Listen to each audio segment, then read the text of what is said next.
to escape this world untouched by pop culture. Movie-going, TV watching, music listening, it doesn't all just happen to us. It helps shape us and informs how we move about the world, whether we're conscious of it or not. But how we interact with it has shifted in some significant ways, creating infinitely new possibilities for both connection and division. And of course, our social mores shift too. I'm a middle millennial who was born at the end of the 1980s but came of age in the 1990s and early aughts. My generation, the killers of cable TV, the auto industry, and casual dining, among other capitalistic entities of yore, often gets a bad rap for being overly concerned with relating to and seeing ourselves within pop culture. We're labeled vapid, the so-called selfie generation, and unhealthily obsessed with things like representation and cultural appropriation, because we tend to be the loudest critics when, say, Tilda Swinton is cast in a role that was originally conceived as an Asian character, as in Doctor Strange, or J.K. Rowling spouts yet more trans-exclusionary rhetoric.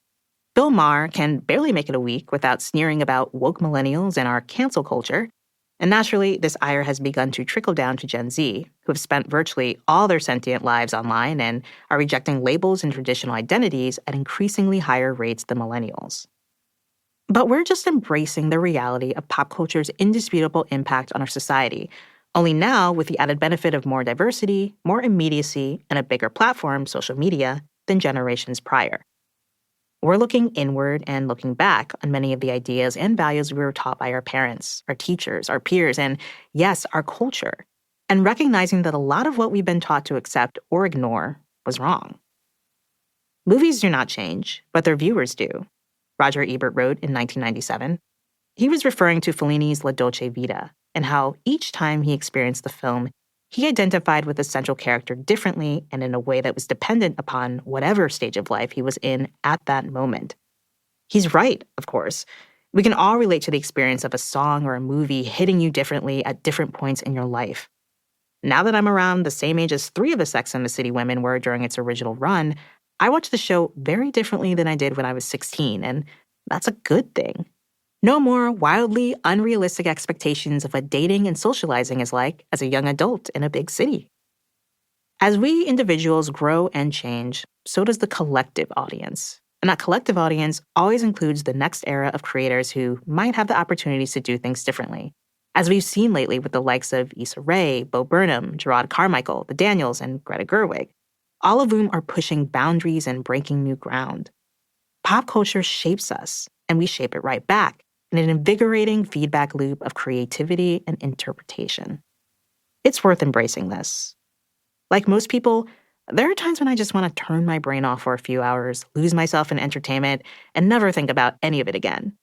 But most often when I experience something, I want to dig into it. I want to understand how it all fits into the bigger picture, i.e., culture and history and life and all of that. When I react a certain way to something I watch or listen to, I want to figure out why. When I sense a trend emerging, I want to put it in context. I love wrestling with and unpacking the irrepressible cultural forces that have moved me or made me cringe, made me proud or insecure, or just left me utterly confused. For me, there's a thrill in engaging on a deep level until I've made some sense of it all.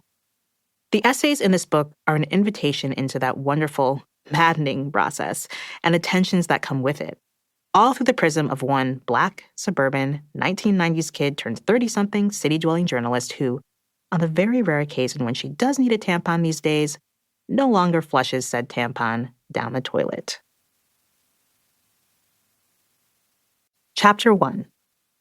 Isn't She Lovely?